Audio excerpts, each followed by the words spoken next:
Modi വിശ്വഗുരു ആയതിന്റെയും India കരുത്ത് ആർജിച്ചതിന്റെയും തിക്തഫലങ്ങൾ ദിനംപ്രതി ഇന്ത്യക്കാർ അനുഭവിച്ചുകൊണ്ടിരിക്കുകയാണ്.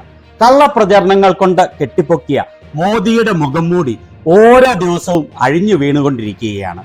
ഇതിന്റെ തിക്തഫലം അനുഭവിക്കുന്നത് രാജ്യത്തെ ജനങ്ങളാണ് എന്നുള്ളത് വളരെ സങ്കടകരമായ കാര്യമാണ്.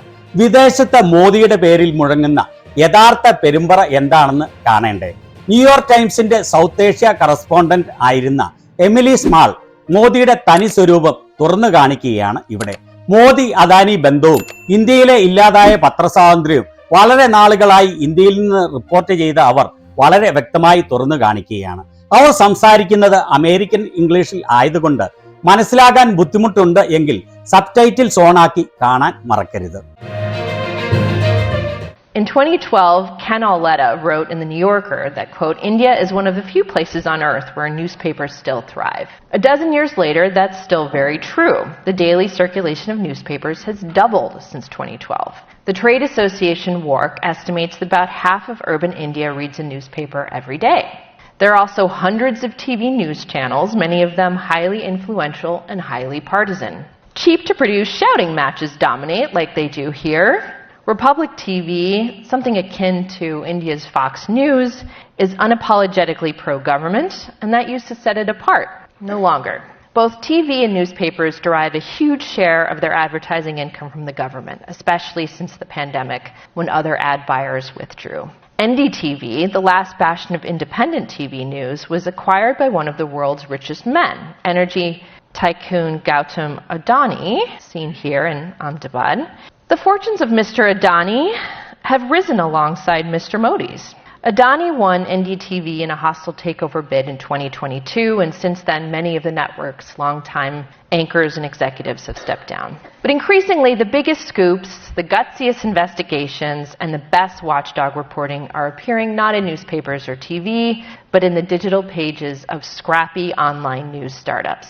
Much of this work is supported by grants and reader subscriptions and donations, and the journalists doing this work are particularly targeted by the government and its supporters.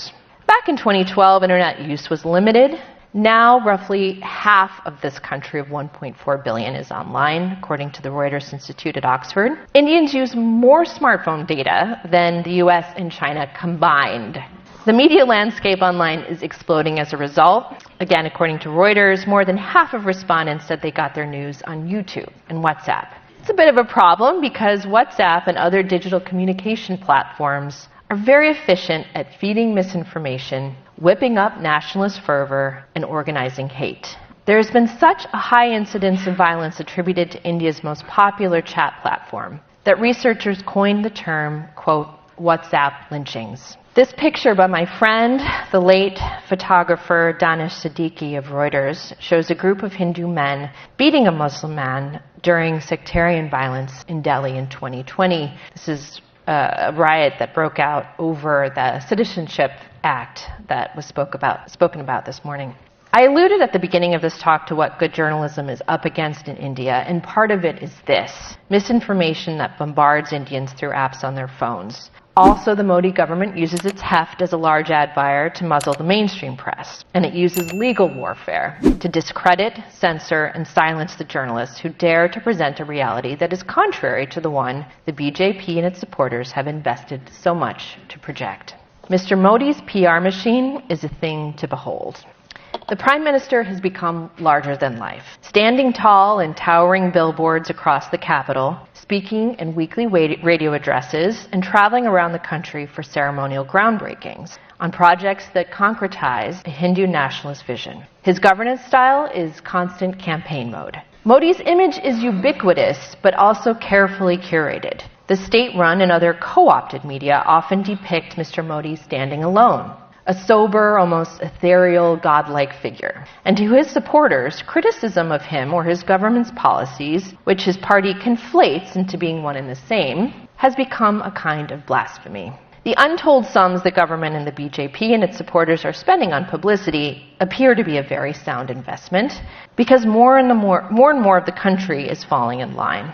Recent evidence of this is the inauguration of the Ram Temple in Ayodhya. Again, this is a Hindu temple that was built on the rubble of a 450-year-old mosque that was torn down by Hindu nationalist activists in 1992.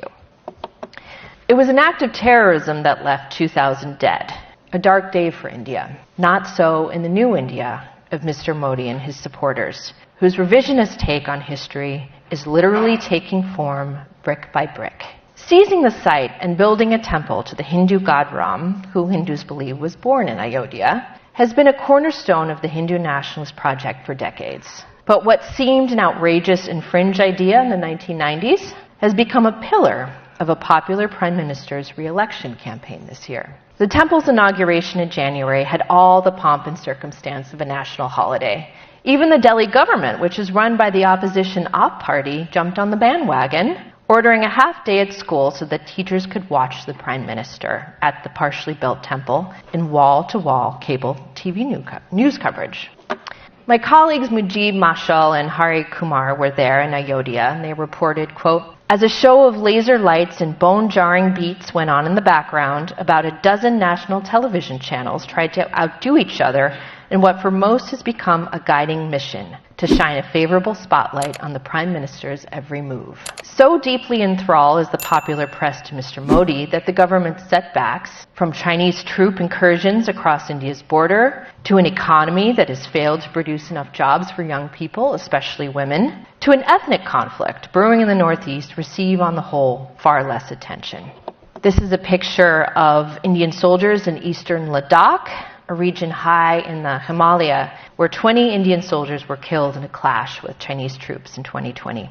In the recent interview with the FT, Mr. Modi spoke about the work of changing perceptions. He was addressing a question about corruption, but I think we can read his answer more broadly. He said, quote, "It's important to recognize that India wouldn't have achieved the status of the world's fastest growing economy if the issues you've highlighted were as pervasive as suggested. Often," he said, "these concerns stem from perceptions, and altering perceptions sometimes takes time." Altering public perceptions for the Modi government has involved more than just projecting the Prime Minister's image everywhere. It has also involved punishing critics who question his dogma. Indian journalists have endured raids, harassment, arrest, and imprisonment. The government has spied on them using Pegasus, and it has charged them with the highest crimes in India, offending religious sentiment, sedition, and even terrorism, simply for toiling away as reporters. Thousands of people have been detained in India under the Unlawful Activities Prevention Act, including poets, political organizers, and even an elderly Catholic priest with Parkinson's disease who died in custody. The UAPA has also been used against journalists. There are 13 journalists currently who are being tried or investigated, according to the Committee to Protect Journalists. One of them is Sadiq Kapan, a reporter from Kerala who was arrested on his way to the scene of an alleged gang rape of a teenage Dalit girl in the state of Uttar Pradesh. The girl later died of her injuries. Mr. Kapan was traveling to the city of Hathras when he was stopped at a toll plaza. He and his taxi driver were taken into custody by the Uttar Pradesh police. The top official in Uttar Pradesh, for those who don't know, is a Hindu priest and powerful BJP leader. For merely intending to report on the gruesome sexual assault of a Dalit girl by Hindu men, Mr. Kapan was charged with sedition, promoting enmity among religious groups, and UAPA. Here he is 2.5 years later with his family after he was released from prison. Unsatisfied, apparently, with the criminal law procedures the government has at its disposal to threaten, intimidate, and silence journalists, the government has introduced rules to better harness what's published online. The so-called IT rules have created a government fact-checking unit whose purpose is to identify, quote-unquote, fake, false, or misleading information concerning the government. Once identified, the platforms hosting this information are ordered to edit or take it down. This happened recently with the noted investigative magazine The Caravan, which was forced to take down a story in which the Indian Army was accused of torturing 3 men who died in custody in Kashmir. The government has also weaponized its tax authorities to go after journalists, think tanks, and advocacy groups who represent a threat in some fashion to the narrative that Mr. Modi and his supporters want conveyed about India. The targets have ranged from Amnesty International to Greenpeace to India's Center for Policy Research, a premier think tank in Delhi. In a testament to the independence of online news organizations and the threat that independence poses to the government, reporters and editors have had their privacy invaded in myriad ways. Last October, the police in New Delhi, the law enforcement arm of the central government, raided the homes and offices of journalists who worked for a left-leaning portal called NewsClick. Several journalists were arrested and their laptops, phones, and cameras were seized. It was the newsroom's second government raid in 2 years. The first was done by financial authorities in 2021. Here you'll see authorities carrying out seized items from the raid. And around this time last year, tax authorities raided the offices of the BBC, just a few weeks after the release of a documentary that took a critical look at Mr. Modi's role in the deadly Gujarat riots of 2002, when he was the state's chief minister. The government also used the occasion to flex its new IT rules, forcing YouTube and Twitter, now X, to take down links to the documentary. I mentioned earlier that Hindu nationalists have used social media channels to organize hate, distrust, and even violence against Muslims, and I want to speak more about that now. Professor Varshni, who we were fortunate to hear speak earlier today, has argued eloquently that India is in the process of creating its own Jim Crow system, with Muslims denigrated into second-class citizens.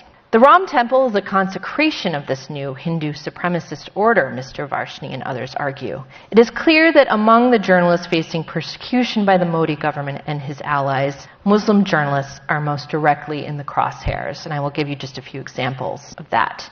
Of the 13 journalists I mentioned who are facing charges under the Unlawful Activities Prevention Act, 9 are Muslim. In Kashmir, India's only Muslim-majority region, the entire population was plunged into a communications blackout in 2019, as lawmakers in Delhi, led by the BJP, voted to take away the region's statehood and right to self-governance. Before and since, Kashmiri reporters routinely spoke about being brought in for interrogations and jailed. The Kashmir Press Club, seen here, was forcibly taken over and shut down in 2022. Across India, Muslim women journalists have found themselves listed for sale on an auctions app. I won't give the name of the app here because it includes a vulgar, derogatory term for a Muslim woman combined with the Hindi word for female servant. The more than 20 women whose personal information was shared in this fake auction had all reported critically on how the Modi government's policies had impacted religious minorities. They were mostly women in their early 20s, working for the hard-hitting new online journalism outlets that have proven so difficult to muzzle or control. Finally, I'm going to speak a bit about my experience as a journalist in India, which was a great privilege. First for the Associated Press and then the New York Times, I enjoyed many rights that my Indian colleagues at local news outlets do not. But the climate in India has become so antagonistic toward the free press that even those of us in the Foreign Press Corps found ourselves the targets of harassment and sometimes far worse. A French journalist, Vanessa Dugnac, who had been living in and reporting from India for decades, had to leave the country recently after the government told her that she could have her visa withdrawn or face harsher penalties for practicing journalism. An internal survey that I and others conducted over 3 years at the Foreign Correspondents Club of South Asia found that 1 of every 2 foreign correspondents is summoned by the Modi government to explain their reporting. I was summoned at least twice a year. A badge of honor? Usually the summons came disguised as a friendly invitation to tea.